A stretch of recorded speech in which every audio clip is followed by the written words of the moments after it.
All right, welcome back to StudyBall, and let's have a little bit of fun here. I've been breaking down a number of the divisions, kind of team by team, but I've had a lot of people here on YouTube, and even my son hit me up because he watches all these videos, say, hey, Dad, why don't you break down some of your own tape? Because I know all the fans out there think that I'm being critical of their team or their guy.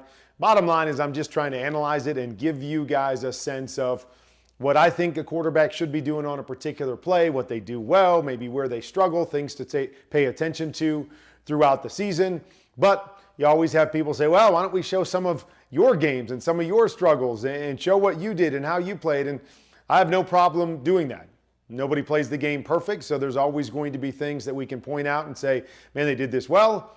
They didn't do this very well. Now, with all that being said, I'm not going to throw one of my bad games out here first. I'll get you some games where I struggled a little bit so we can make sure that we balance this thing out. But instead, I'm going to take one of my favorite games. It's actually the last game that I played at home with the Arizona Cardinals. Second to last game of my career, a playoff game, which is still the highest scoring playoff game in the history of the NFL, us against the Packers. And we'll take it throw by throw, and we'll use the next few weeks to kind of go over it, but I think it's a fun way to kind of gear up for the season. And if you're following me on QBConfidential or you're part of the QBConfidential.com platform, you'll notice I'll talk a lot about some of the plays that we run here and how they correlate to the playbook that we're building inside QBConfidential. So we're going to bring all this stuff together as we get you guys excited for the season.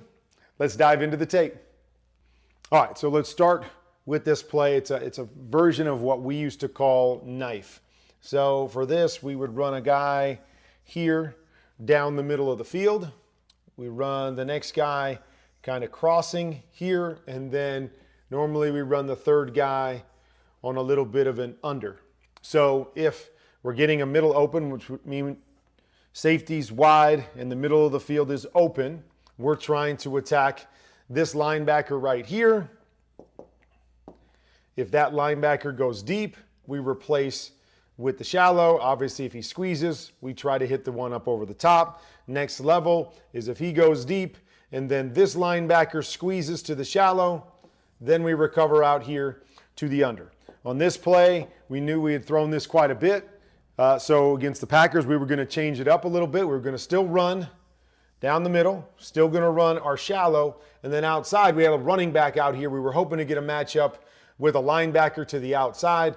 He's going to give a little fake on the under and a double move and pump it right here. So we're looking to get one safety back here, and we're able to read it 1 to 2, try to get a 2-on-1 off of that safety and get a big play on the first play of the game. So here we go. We really get everything that we want. We're on two different levels, which is kind of nice, meaning this guy's about 10 yards deeper than the double move out here. So with him getting up on the safety quick, you see the safety's going to turn his hips there. We get the run here by the Mike linebacker, and we got a shot down the sideline right here at the play we were looking to get. Actually play this pretty well, and we just miss it up over the top. Not a perfect throw, trying to keep it to the sideline there. And we just miss. Always tough when you have a running back trying to run those routes. Don't get a lot of continuity with them, but just missed that throw to start the game. All right, so come back here. And we're going to run kind of a double hook play right here. So you're going to see a little switch release here by Early Doucette. He's going to run what we call a 7-stop. Fitz is going to come inside, make it look like he's going down the middle of the field. He's going to hook right there.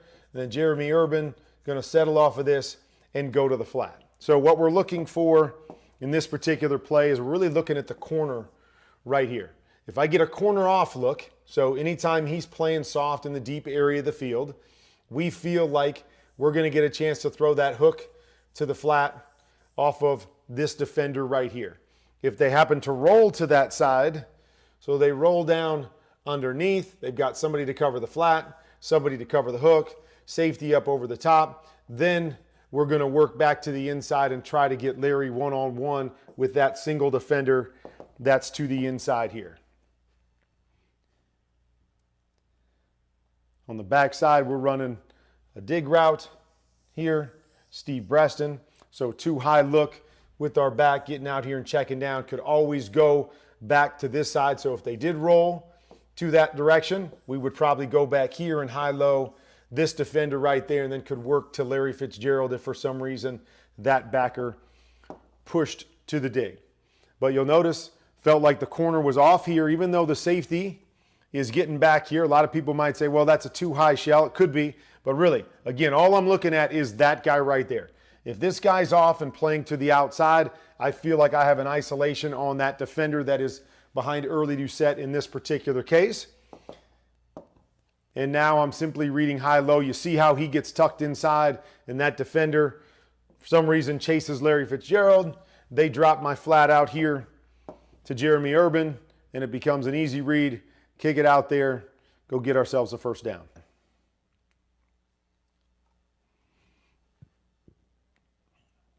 Motion right here, trying to fool him again. So see us come out in this game, and we tried to get the double move on the first play. Here we get down into the red zone, and we've shown some of these bubble screens. So we're going to come off, fake like we're blocking, and trying to get them to jump and then get something over the top for a touchdown as this guy's running the bubble screen. Packers do a nice job right here.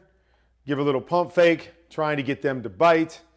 Notice neither one of those guys bite. They're playing man-to-man over there.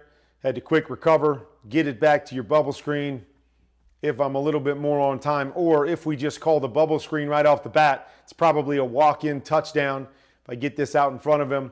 Anyways, we get that completion. Nice job setting us up on the 1 yard line, which will lead to a touchdown for us. Take it into our second drive of the game. Set up with good field position after a turnover. So this is what I'm talking about, what we tried to do here. We're just going to bounce our running back from one side to the other. So it's kind of like a bunch. We've got a stack alignment with our two receivers. Now we put our back into the mix, and you see these guys right here. You see them all looking at each other and trying to communicate. What are we going to do on this particular play? What we noticed on this when we were playing against them is that when we put the back into the bunch, that they would try to pass this off. So what we're going to do is we're going to take our back, we're going to put him out in the flat, and we're going to let the nickel defensive back cover him. Then we're going to bring our receivers to the inside and force the coverage by a linebacker against our receiver. So this is something that we picked up. We actually played this team in week 17 of the season. So we played them the last game of the year, got a chance to watch them on tape, study them for a couple weeks. This is something that we put in to take advantage of that, and it works out right here on this second drive. You see the miscommunication, back's going out there. This linebacker's going, I got the back. He's going to run through this. This nickel defender thinks that they're going to pass this off and combo it. Early Doucette comes back to the inside of the field, and you see it almost like a quick little hot. They void the middle, 2-on-1 to the flat, just pop it back to Early, and we get ourselves a touchdown. One more look at it. See the combo, lack of communications. We were trying to force with the late movement by our back. Force that communication or lack of communication. One combos, one doesn't. Leaves a guy scot-free in the middle of the field. Nice, easy dump off. Gets us the touchdown. All right, so there's the start to the game. First couple drives, able to put the ball in the end zone a couple times. But you just see, I can still think back to that playoff game and putting in those packages to try to create some mismatches against the Packers. Really good defense that year. They do a lot of different things. They got some great skill guys on the back end, play a lot of man, play a lot of zone, combo coverages. So we were trying to figure out ways to create matchups for ourselves, and especially our better players against their linebackers in man-to-man coverage, or some miscommunication as we saw in that last play. Find ourselves some easy opportunities to get into the end zone. We'll pick up on more of this game in the next session of Study Ball.